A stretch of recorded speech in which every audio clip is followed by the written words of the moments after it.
Hello, I'm doctor Vishnu Rao Veerapaneni, శ్వాస hospital, Narayanguda flyover పక్కన, హైదరాబాద్.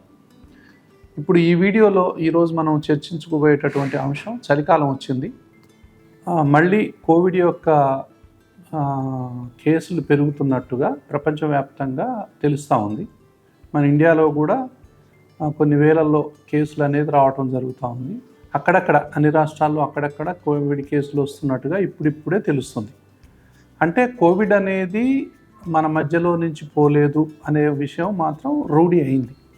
మనం ఎప్పటి నుంచో అనుకుంటున్నాం కోవిడ్ అనేది మన కేసులు రాకుండా పోతాయా లేవా, అవి మన జీవితంలో ఒక ఫ్లూ లాగా ఒక భాగం అయిపోతుందా అనేది మనం వేచి చూడాల్సిన అవసరం ఉంది అని చెప్పి మనం గత 2-3 సంవత్సరాల క్రితం అనుకున్నాం.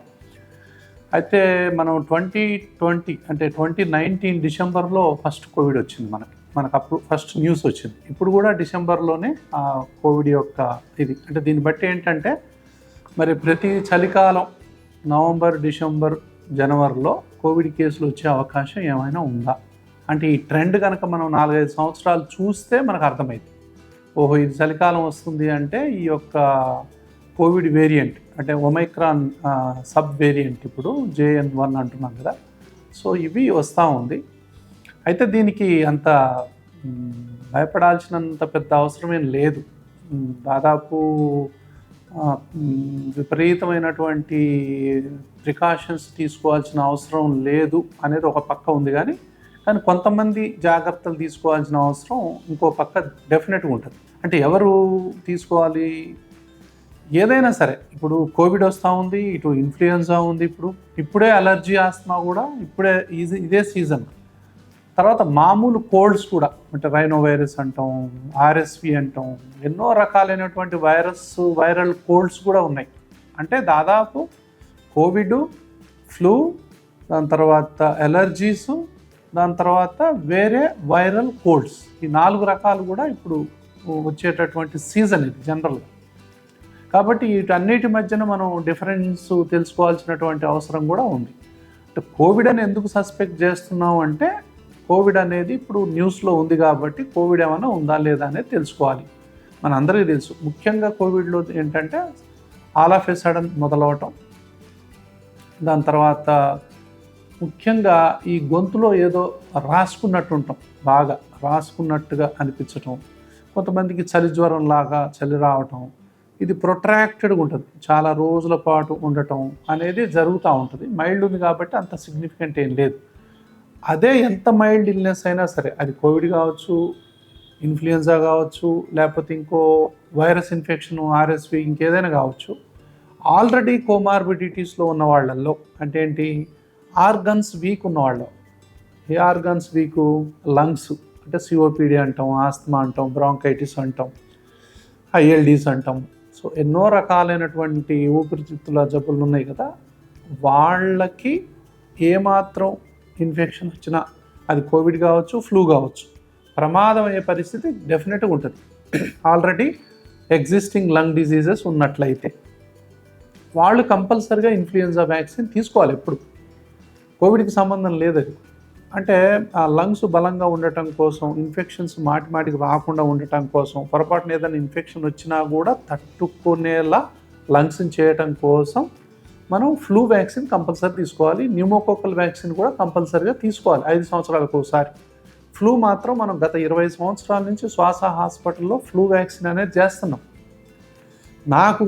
మాకు తెలిసింది ఏంటంటే, నేను కొన్ని వేల మంది పేషెంట్లకు ఈ పాటికి ఈ యొక్క ఇన్ఫ్లుయెన్జా వ్యాక్సిన్ చేసాం. హైయెస్ట్ వ్యాక్సినేషన్ సెంటర్ శ్వాస హాస్పిటల్. చాలామంది మా పేషెంట్లు మాకు చెప్పింది ఏంటంటే, మాకు కోవిడ్ని అటాక్ కాలేదు సార్ అని చెప్పారు. అంటే కొన్ని రీసెర్చ్లు కూడా చెప్పాయన్నమాట. అంటే ఎవరైతే ఆల్రెడీ ఫ్లూ వ్యాక్సినేషన్ తీసుకున్నారో వాళ్ళల్లో కోవిడ్ సివియారిటీ అనేది వచ్చిపోయిందేమో, మైల్డ్గా వచ్చిపోయి ఉండొచ్చు, మనకు తెలియదు అది. బట్ సివియర్గా, సీరియస్గా, ప్రాణాంతకంగా మారలేదు. అంటే దాన్ని బట్టి ఏమర్థం అవుతుంది, కోవిడ్ అంటే తట్టుకోవడం కోసం ఇన్ఫ్లుయెన్జా వ్యాక్సిన్ కనుక మనం ముందు జాగ్రత్తగా వేసుకున్నట్లయితే, అది ఏ వైరస్ అయినా కానివ్వండి, ఇన్ఫ్లుయెన్జా కానీ, కోవిడ్ కానీ, ఇంకేదన్నా వైరస్లు కానివ్వండి, ఇది అడ్డుకునేటటువంటి పరిస్థితి. కాబట్టి అదొకటి, న్యూమోకోకల్ వ్యాక్సిన్ ఒకటి. ఎందుకంటే ఏ వైరస్ అయినా కూడా ఒకసారి లంగ్లోకి వచ్చిన తర్వాత it is followed by bacterial infections అంటాం. That leads to bacterial pneumonias. అది చాలా dangerous condition. Viral pneumonias, bacterial pneumonias. ఈ వైరల్ న్యూమోనియాస్ ఇన్ఫ్లుయెన్జా వ్యాక్సిన్తో చాలా వరకు ప్రివెంట్ అయ్యాయి. తర్వాత న్యూమోనియా వ్యాక్సిన్తో ఈ బ్యాక్టీరియల్ న్యూమోనియాస్ కూడా చాలా వరకు ప్రివెంట్ అవుతాయి. అంటే 70 to 80% of the population pneumonias నుంచి మనం కాపాడవచ్చు ఈ 2 వ్యాక్సిన్ కనుక తీసుకున్నట్లయితే. ఒకవేళ వచ్చినప్పటికి కూడా అంత తీవ్రమై అంటే ఐసీయూలో పోయి అడ్మిట్ అయ్యేంత తీవ్రంగా రాదు. సో మనం ఓపీ బేసిస్ మీద డే కేర్తోనూ మనం మెయింటైన్ చేయొచ్చు. కాబట్టి వ్యాక్సిన్లు తీసుకోవడం అనేది చాలా చాలా ఇంపార్టెంట్. తర్వాత ఈ ఎవరైనా సరే అంటే ఏజ్డ్ పీపుల్, తర్వాత కొమార్బిడిటీస్ అనేది యంగ్ పీపుల్లో కూడా ఉంటాయి, పిల్లల్లో కూడా ఉంటాయి. క్యాన్సర్లు ఉంటాయి, కిడ్నీ జబ్బులు ఉంటాయి, లివర్ జబ్బులు ఉంటాయి, ఊపిరితిత్తుల జబ్బులు ఉంటాయి, ఆస్మా అనేది, అలర్జీ అనేది చాలామందికి ఉంటుంది. వీళ్ళందరూ కూడా ఇన్ఫ్లుయెన్జా అండ్ న్యూమోకోకల్ వ్యాక్సిన్ తీసుకోవాల్సిన అవసరం అయితే ఈ సీజన్లో తప్పకుండా ఉంది. దాని తర్వాత అలర్జీకి సంబంధించి మళ్ళీ అలర్జీ కూడా ఎట్లా ప్రజెంట్ చేస్తుంది అంటే వీళ్ళకి హిస్టరీ ఉంటుంది. తల్లికో తండ్రికో తుమ్ములు, జలుబు, దగ్గు సీజన్ బట్టి వస్తూ ఉంటాయి. డస్ట్ దులిపితేనో లేకపోతే ఏదన్నా పడకపోతేనో, ఓ స్మెల్ కావచ్చు, ఒక స్మోక్ కావచ్చు, ఓ డస్ట్ కావచ్చు, ఒక వెదర్ చేంజ్ కావచ్చు, ఒక కూల్ డ్రింక్ కావచ్చు, ఒక ఐస్ క్రీమ్ కావచ్చు. ఇలాంటివి తీసుకున్నప్పుడు వాళ్ళకి కొంచెం జలుబు, దగ్గు, ముక్కు గారటం ఇలాంటి లక్షణాలు వస్తాయి. కాబట్టి దాన్ని బట్టి మనం ఇది అలర్జీకి సంబంధించింది అని చెప్పి అనుకోవచ్చు. ఇందులో పెద్దగా ఫీవర్స్ అలాంటివి రావు. ఎలర్జీ కూడా వస్తే తొందరగా పోదు. సో అదొకటి మనం గుర్తుపెట్టుకోవాల్సినటువంటి విషయం ఏంటంటే ముక్కు గారుతూ ఉంటుంది. తర్వాత కళ్ళు దురదలు ఉంటాయి ఎలర్జీలో, కొంతమంది చర్మం దురద ఉంటుంది. సో ఇవి మనం ఎలర్జీని డిఫరెన్షియేట్ చేసేటువంటి ఫ్యాక్టర్స్. మనం ఏమైనా ఇల్లు దులిపామా, పోలెన్స్కి ఎక్స్పోజ్ అయ్యామా, ఏమన్నా ప్రయాణాలు చేసామా, సో ఇంట్లో ఎవరికైనా అలర్జీ, ఆస్మా లక్షణాలు ఉన్నాయా, దాన్ని బట్టి మనం ఇది డిఫరెన్షియేట్ చేయొచ్చు. ఇంకొకటి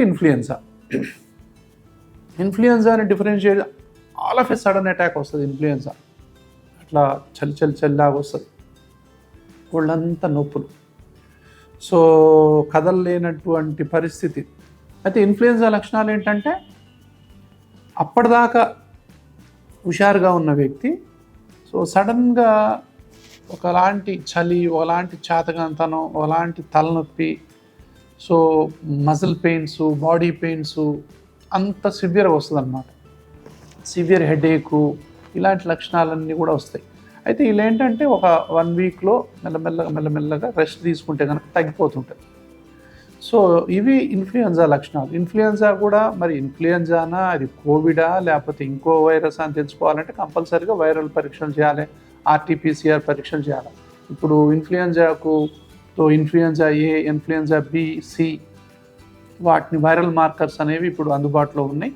సో వాటిని ఏ కేసు అయినా సరే సివియర్గా ఉందంటే, ఎవరికైనా న్యూమోనియా ఉంది, సో సిగ్నిఫికెంట్గా జబ్బు ఉంది, కొంచెం సీరియస్ కండిషన్ ఉంది అంటే మనం తెలుసుకోవటం ఉత్తమం.